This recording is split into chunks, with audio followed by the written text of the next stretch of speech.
Hey everyone, I'm bringing you a cool idea and an interesting idea just from some of the things that I have read from the creators of Gran Turismo 7. So I'm not saying, even though the title says NFTs are coming to Gran Turismo 7, I'm not saying this is going to happen. This is just a hypothetical idea of my own, but also something cool that I think that all Gran Turismo fans would actually probably enjoy and love.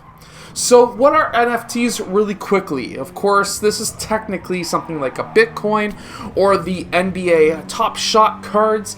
Essentially, it's something to authenticate. It's a technology that authenticates a certain number of whatever it is, so that now it becomes rare, collectible, things like that. So you can have a piece of art that's an NFT, you can have a tweet that's an NFT, and whoever basically owns that, it's basically a one-off piece of art. Same idea as a piece of art that you would have on your wall, and it's a one-off, or maybe a 1 of 10 or a 1 of 100. And basically what an NFT is it uses blockchain to be able to authenticate that that is a real digital copy.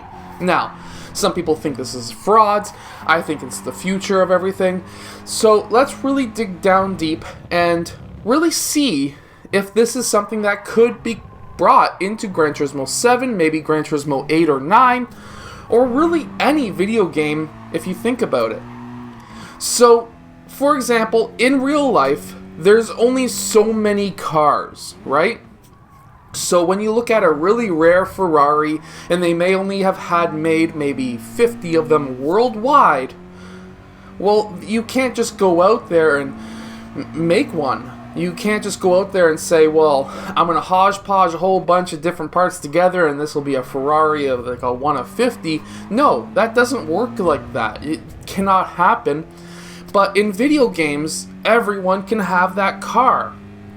So what I think that could be something that gets brought into video games, maybe Gran Turismo or another one, is NFTs, where there will be the same amount of that specific car in the game as there are in real life. So for example, there's that big, let's say, $150 million Bugatti. There's only one of them made. Well, guess what? That Bugatti may also cost 150 million credits in the game. Whoever gets it first gets it. And then at that point, that person can sell it for really whatever they want. Now this now is starting to create that bridge, is really starting to bring that bridge together, the two sides, from video games being just a game to something that you can actually make a living on, or something that you can actually play just like real life. This is starting to really become closely similar to that movie called Ready Player One, where they only had a certain number of certain things. Those are NFTs. So could this be brought into a video game? Yes. Could this be brought into Gran Turismo 7? Potentially. There's a lot of different creators who are talking, saying that they want to make this as lifelike as possible. And that would technically make it really lifelike. Now, it's not probably going to come to Gran Turismo 7, but I thought that would be a catchy title. However, think about it. There is, for Mustang GTs, there's generally around 170, 180,000 made every single year. Well, they could do the exact same thing. They never have to basically bring out a new game at that point. They can just continue the same game along, and you may say, well, they would never do that. They'll lose money. They'll lose the $60 every 4 or 5 years. Well, guess what?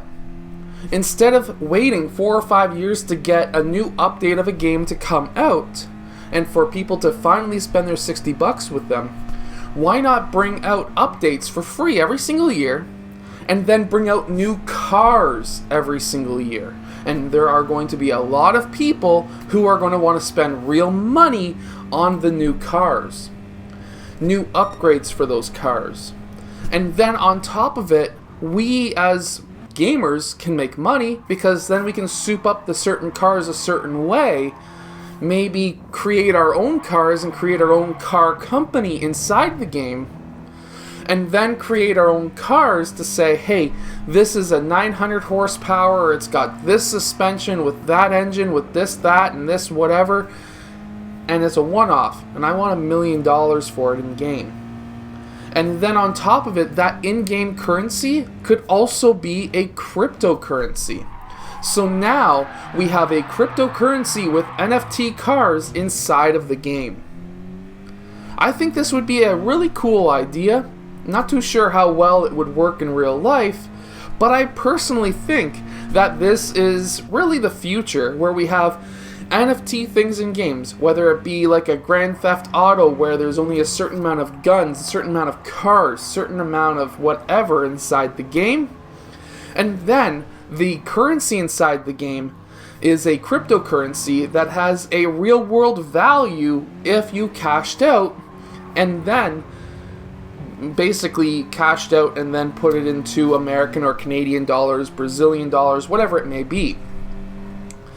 Now, when we start really looking at this brand new economy, if there was a game that was like Grand Theft Auto, for example, and then you were to add in all of these extra games, and they were just basically extra venues for you to play outside of that main game, now you're talking about something that is a real world type of situation like Ready Player One, and then using cryptocurrencies, and then using things like NFTs, whether it be guns, cars, whatever else, and then you can actually have your own stock market in game. Now, that would be really cool. You could basically make your own car company, build your own cars, make ideas, you can put it together in game, sell that car, and your business in the game makes money. And then you can cash out that money in real life dollars to be able to use in real life. This is what I think the actual difference is going to be in the future. I don't think cryptocurrencies like Bitcoin are going to be used for real world transactions. I think that these cryptocurrencies are going to be used for in-game or virtual world currencies that can be cashed out to real world currencies. This is, I think, the bridge that's going to happen. Now, I really hope that you've enjoyed today's video, and I might talk about this a little bit later, maybe something similar on my investing channel, so definitely go check out The Dividend Investor. Links are down below, and I'll see you guys again next time.